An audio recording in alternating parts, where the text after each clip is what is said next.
All right, settle down, settle down. All right. Okay, you guys have a midterm on Monday. Okay. It's of course I think it's very fair. I think it's very straightforward.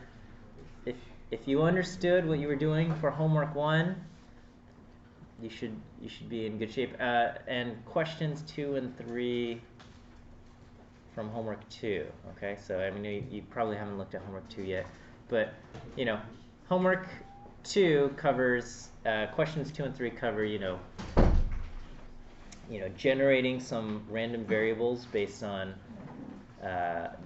like mathematical properties. Like if I said you're able to generate random normal, can you generate chi-squared based off of that? Okay, or and then problem 3 is if you're able to generate random normal, can you create a bivariate random normal distribution, something like that. Okay, so you need to know that, and then understand the content from homework 1. So inverse transform, accept reject sampling, all of that stuff. It's more mathy, okay? Not very much. There's like no programming because it's handwritten.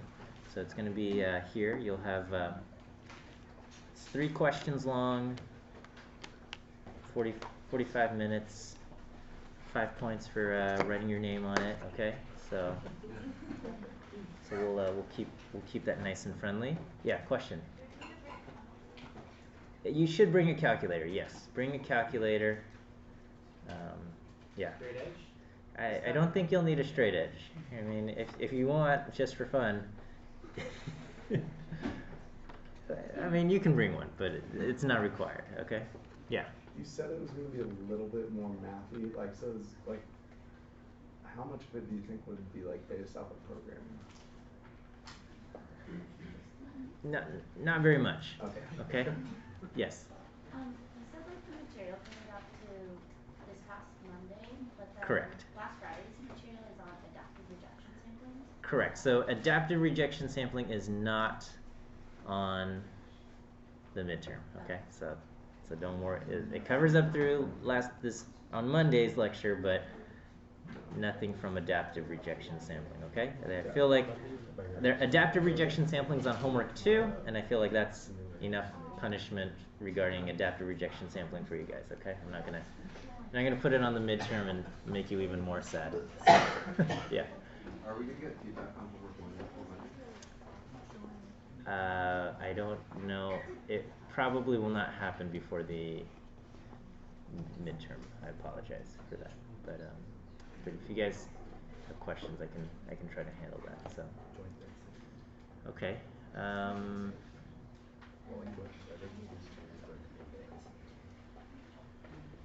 Okay. So you'll need to. It's not a calculus thing, but I mean, obviously for inverse transform, you need to be able to find the CDF of a function. So that requires some integration. So I'm assuming you guys can integrate basic things. So do that, okay? And that should be okay. So okay. Any other questions?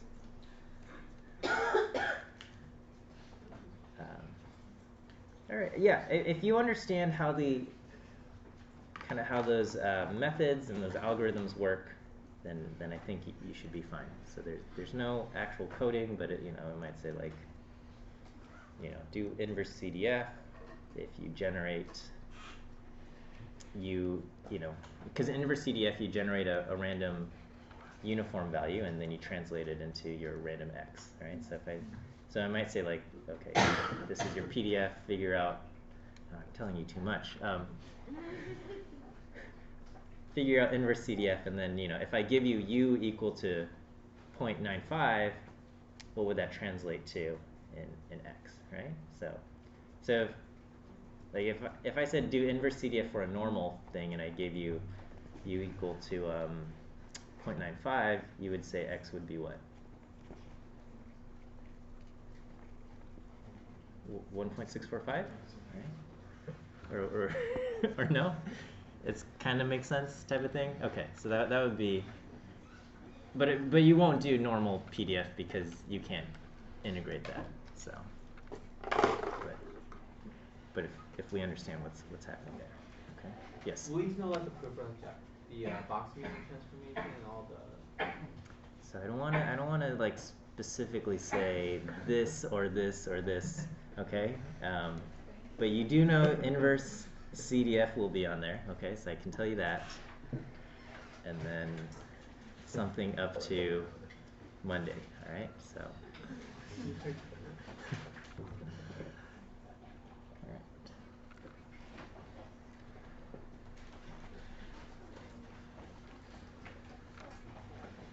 Okay. Then we'll get started on today's content.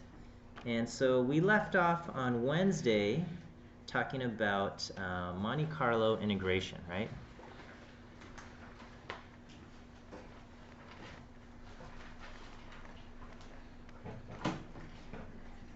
And the idea behind Monte Carlo integration is we have some function h of x, all right? And who knows, maybe, I don't know, it looks like this or whatever, okay? This is h of x. And, you know, this goes from point A to B, okay? And we want to approximate, you know, the integral. All right, so we want to know the value of I based on this integral. Just want to make sure I'm saying everything correctly.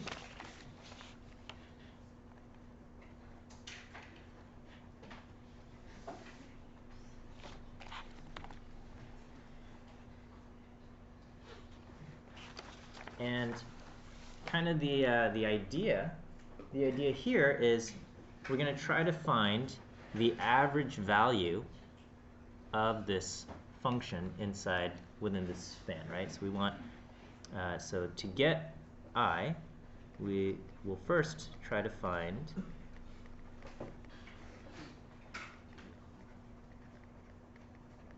the average value of h of x over a to b, right? And so so this is effectively the expected value of h of x from a to b. And so, you know, we can I don't know, I'm just eyeballing this, but let's say the expected value is right here, okay? H of x, the expected value of h of x is this. And so basically what we're saying is that rather than trying to integrate this whole thing, if we're able to get the expected value of the function, we can say the area, if the integral is the area under the curve, we can also say that the integral is equal, that area could be equal to you know, the area of the rectangle, right? Okay, so if you know, we want this, so if we can find the expected value of h of x, we can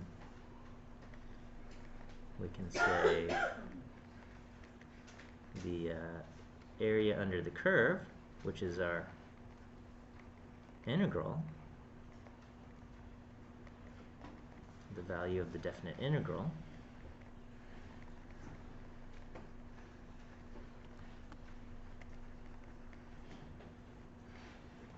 is equal to, you know, b minus a times the expected value of h of x. Okay. Okay. So far, so good? This is just a review of the Monte Carlo integration stuff. and then what we said is, okay, what we're going to do is we're going to use the Monte Carlo method to estimate this thing. Okay, and to estimate that is we're going to just draw random samples from uniform A to B. Okay.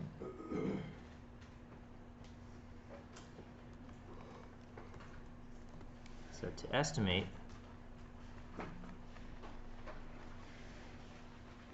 the expected value of h of x, we draw random samples of x coming from the uniform A to B.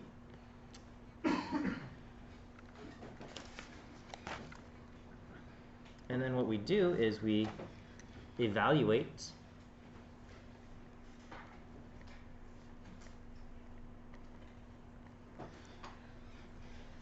h of x at each of those sampled values.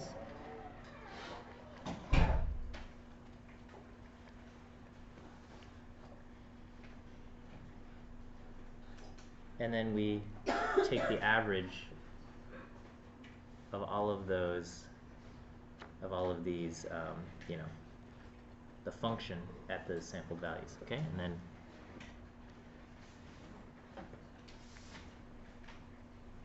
And we average, you know, these values. So our estimate of the expected value of h of x, we're going to call hn bar. This is just 1 over n times the sum of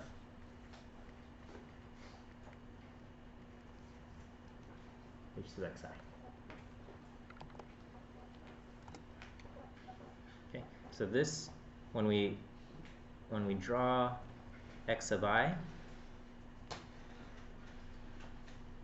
at all of these different spots and we evaluate the function, okay, we're effectively going to get, you know, spots here, here, here, you know, here, here, here, and here and here, and as we can get all of these different things, and then we're going to just kind of average all of these values that we've drawn. Okay, so we evaluate all of those things, and then we just average them. That gives us this quantity, and then now that we have this, okay,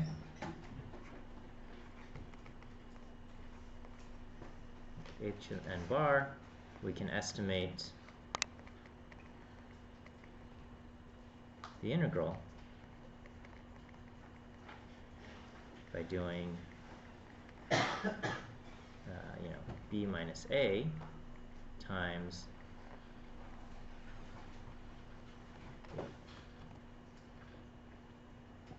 h bar sub n, okay? So this is a review of what we did on Wednesday, and I just want to make sure we're all okay with this.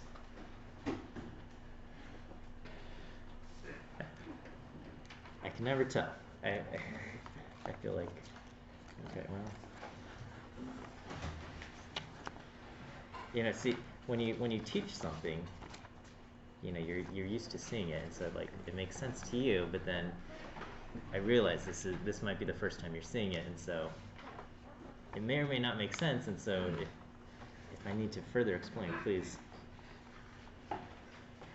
tell me. Okay, so the idea here though was that, you know, we're drawing uniform from A to B, okay, and drawing uniform may not be the best strategy, and so instead we might want to draw from another distribution, okay?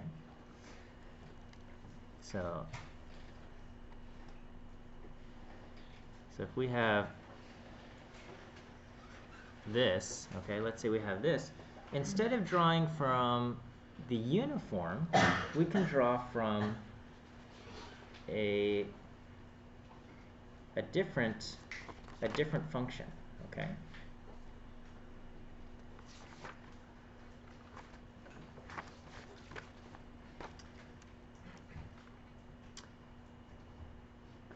So let's say we want to draw from this, okay?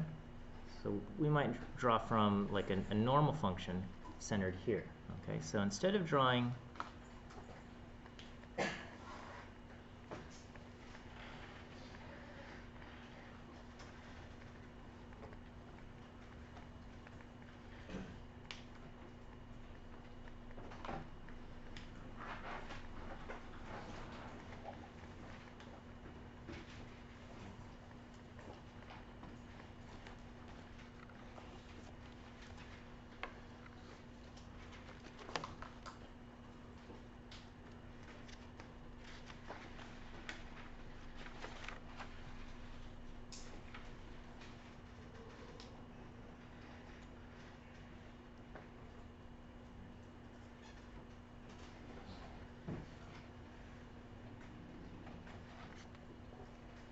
okay.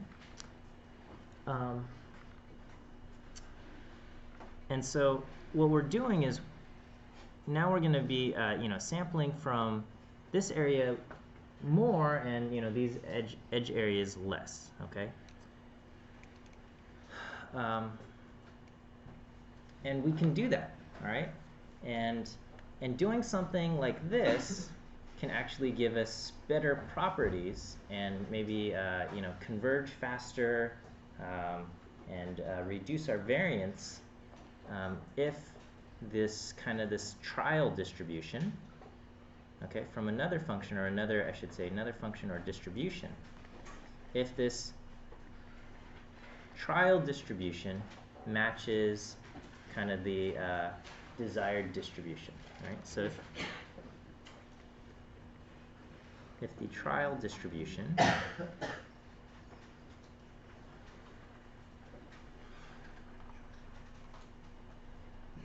matches not necessarily matches, but matches or is compatible or comparable to the desired distribution,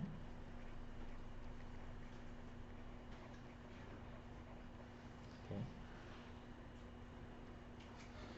using this method can give us better performance.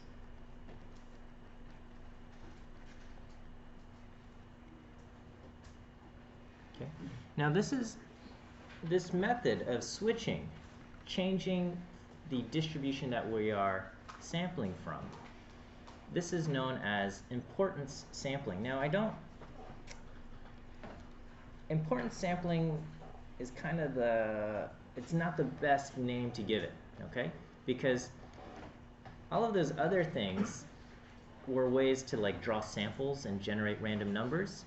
Here we are still using, it's mostly to approximate an integral still, okay? And so importance sampling is probably not the best name because it's used to approximate the integral. And so another way, it's probably more so like importance weighted Monte Carlo integration is probably a better name for it, okay? So it's called importance sampling, but it's not really a sampling method.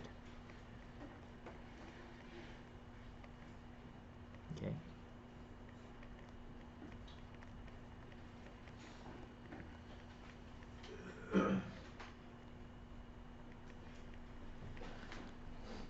So, to me, a sampling method means that we are generating random samples. What this is more like, it's more like importance weighted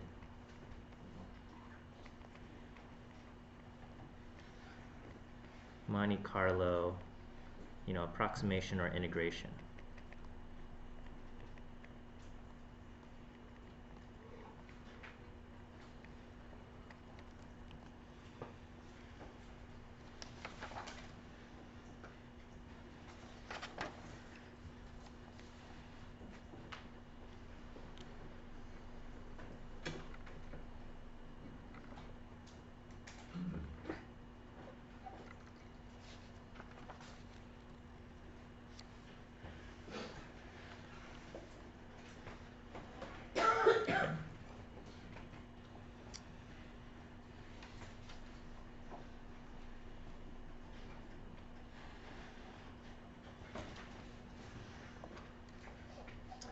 Okay, so in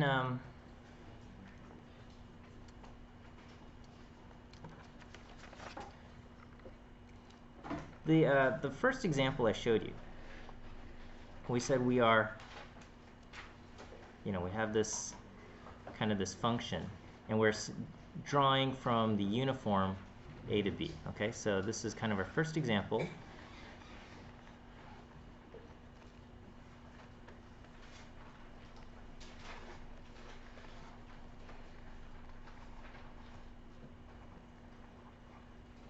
Okay, we can generalize this.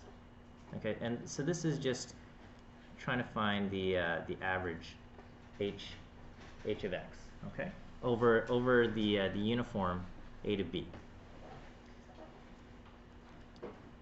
Now we might have something related but different. Okay, so in this case, the uniform function is our PDF of the uniform.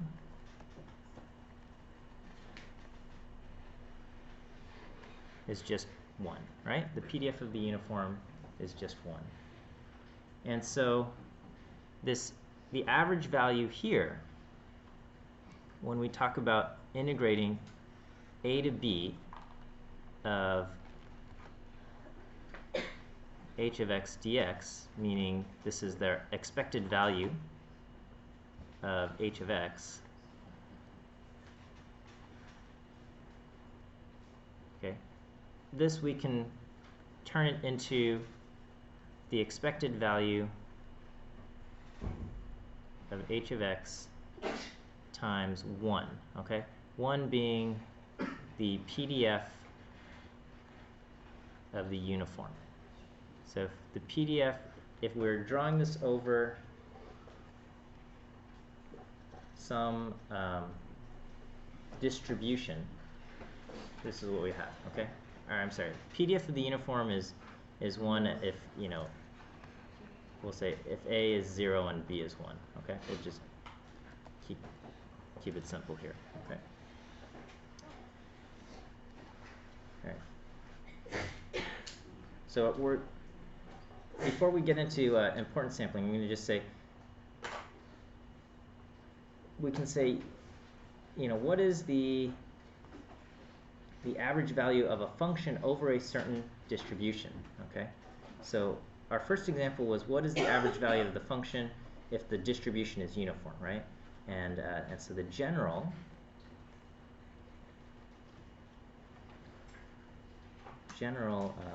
kind of Monte Carlo integration asks, what is the expected value of a function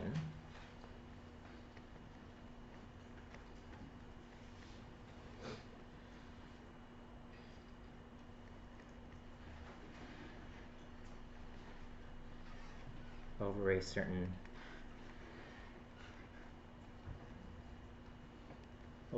distribution, okay?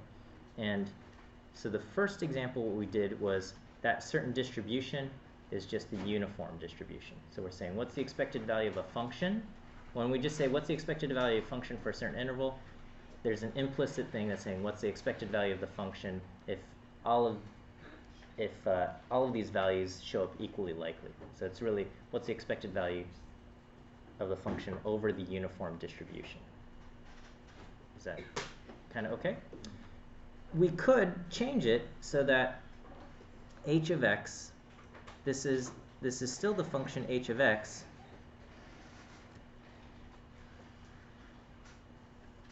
okay?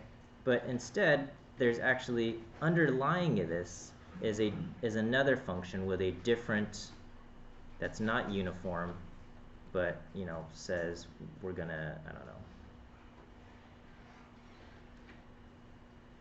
these ones will get sampled more or something, okay? And so we could say, what is the expected value of the function? I'm sorry, yeah, expected value of the function h of x over the distribution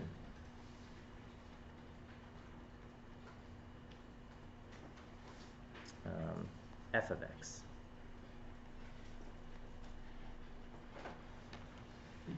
Okay. Let me try to give you an example here that kind of will make a little bit more sense. Right? So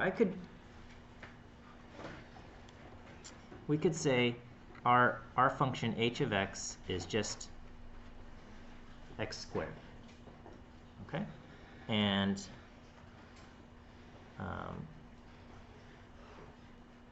let's say we go from -3 to 3 here. Okay? We could say what's the expected I don't know, what's the average value of x squared over -3 to 3, right? And to answer this, we can just go to Wolfram Alpha and just say, you know, give me the integral, right? So we can say integral of x squared from -3 to 3, okay? And it will do this calculation for us. And it says this is 18, okay? So the integral from -3 to 3 is of x squared is dx. This is equal to 18, and then we would divide this by the span. So the expected value of h of x here would be 18 divided by 6, and we would get an expected value of 3. We could also ask, what is the expected value? What if our expected value of h of x is still, the function h of x is x squared, but now our function f of x is going to be the normal PDF.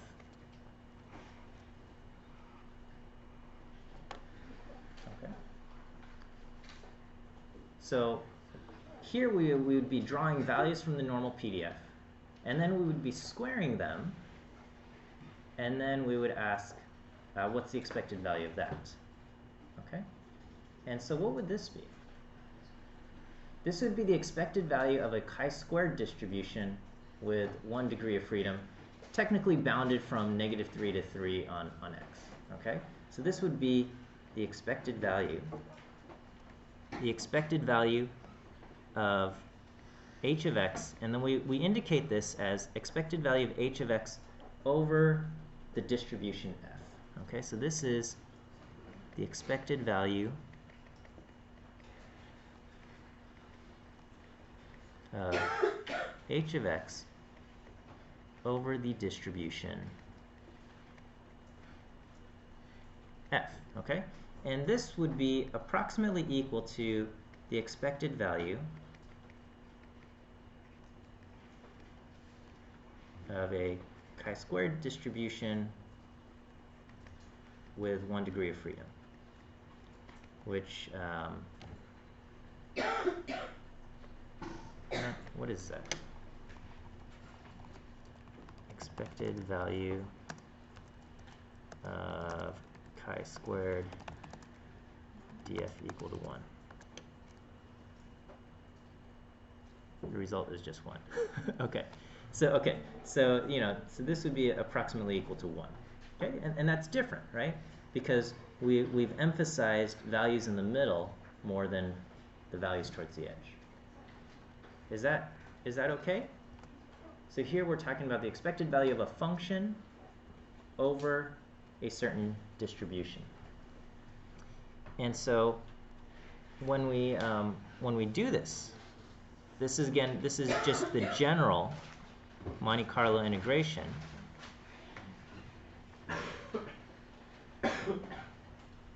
What we have here is we've got the expected value over the distribution f of some function h of x. This is equal to the integral of h of x times f of x dx. And we can approximate this. All we have to do is we to evaluate this is we just generate x from f of x. Okay? So instead of generating x from the uniform or whatever, we would generate x from the random normal, if that's our f of x. Okay? And then we would plug that into our function h of x, and then we would square those, and then we would take the average of those things. So we generate x from f of x this time, and then we evaluate h of x sub I, and then we average those values.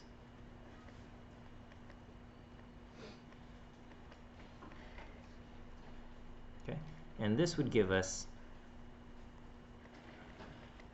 this gives us an estimate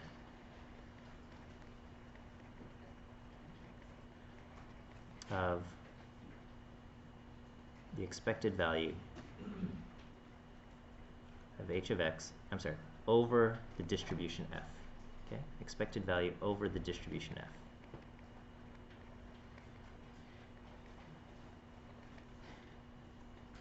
Okay.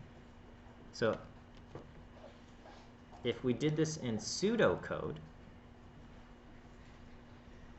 maybe I'll write some pseudocode here.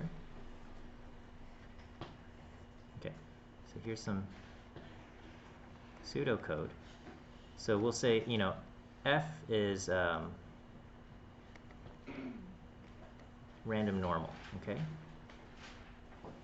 And then h will be x squared, okay?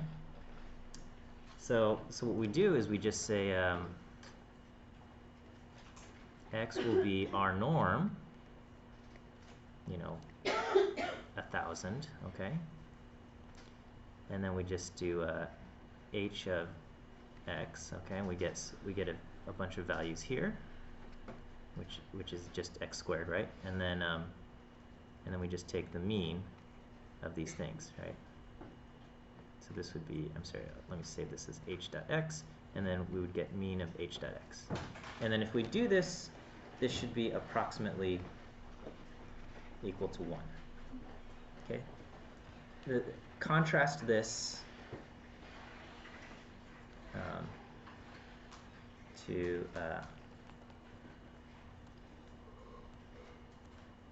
contrast to what is the mean of h of x over minus 3 to 3. Here we would, in this case, we would generate x from our unif, and then we would get h of x, we would h of x, and then if we do the mean of this, this would be approximately equal to 3.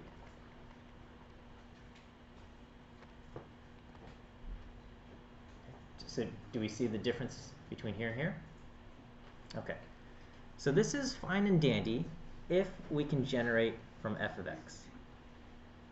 Okay. But if f of x is not a nice function like the random normal, but rather some crazy distribution, it might be really hard to generate these samples. So, you know, the previous slide works well if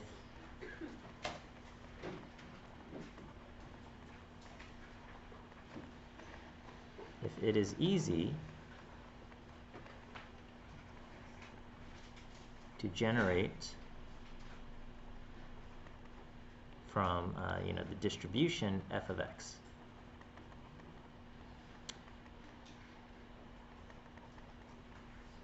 Okay. But it's possible that f of x is a crazy distribution. Okay.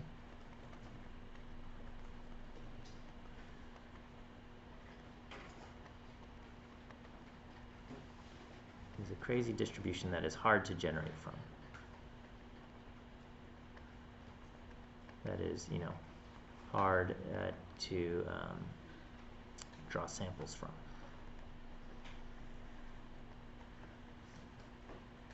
Okay. So what we do is we just pick another distribution that's easy to generate from. And we call that one g of x. Okay, so we pick an easy distribution.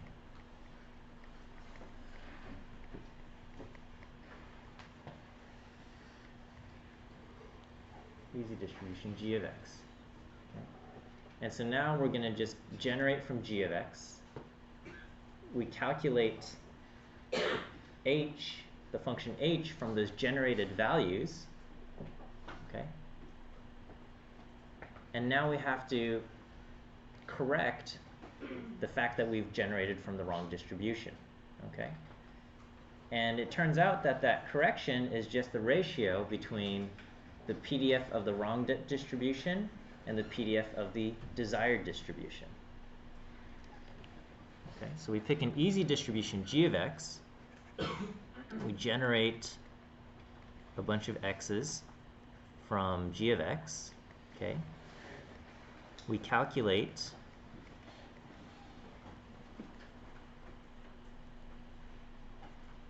h of x, okay, of those generated things.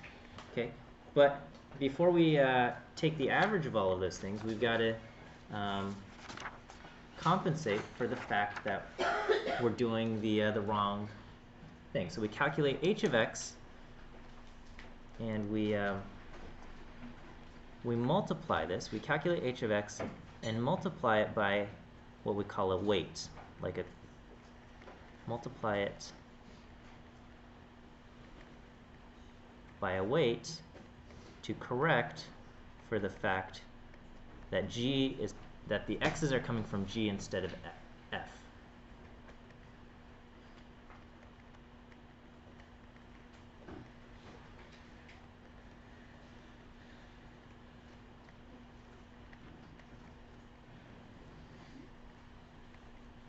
Okay, and that weight is just f of x divided by g of x. Okay, so that weight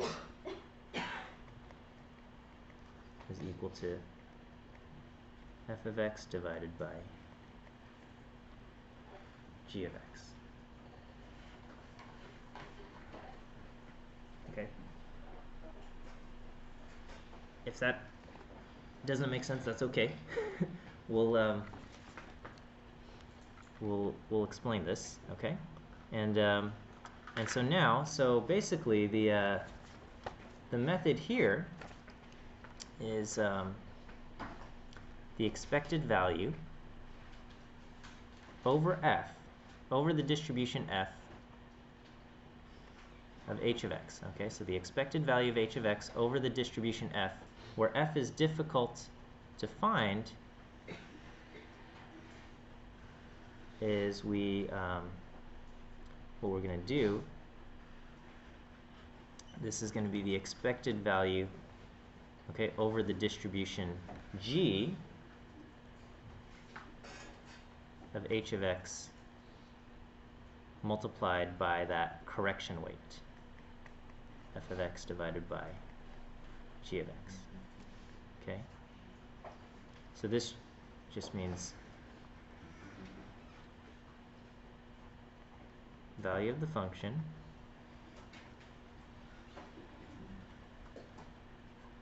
this is a correction weight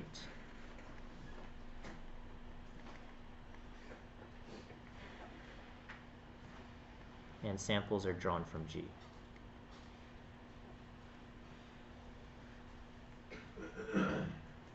From G instead of F.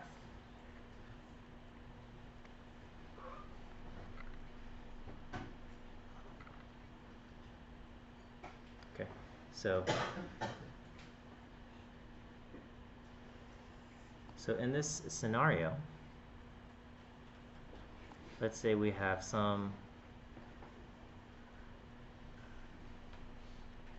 function that looks like this, okay? Instead, we can generate, I don't know, from a nicer function, right? So this one is hard to generate from.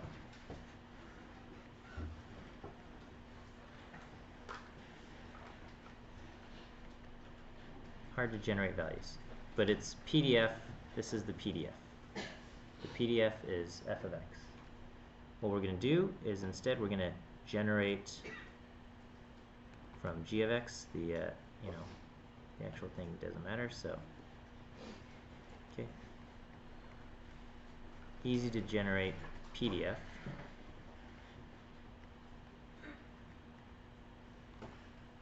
Which is g of x. The original function h of x may be h of x. So these are the PDFs. If the h of x is this or whatever it is that we're looking at. So h of x could be just the parabola x squared or something. H of x is x squared. This time we just generate from here, and then we take the ratio between this and this. Miles, Yeah. why would you want such a complicated function to do it for h of x? You don't, I'm not saying that you want that. Okay. I'm just saying, based on, like in a Bayesian application, right? You get a posterior distribution. That posterior distribution could be something crazy. Okay, it could have this crazy form. And maybe it's hard to generate samples from that directly. We can compensate. We can take a shortcut, do something easier, and we just have to remember how to compensate for that. Okay, and so I guess part of the assumption is that f of x is easy to calculate. The PDF, the value of the PDF is easy to calculate, whereas generating from that PDF is hard. Okay, we'll look at some actual examples. I guess Wednesday, and I'm hoping it'll make more sense. Okay, we're taking this slow, and we'll get through it. Okay.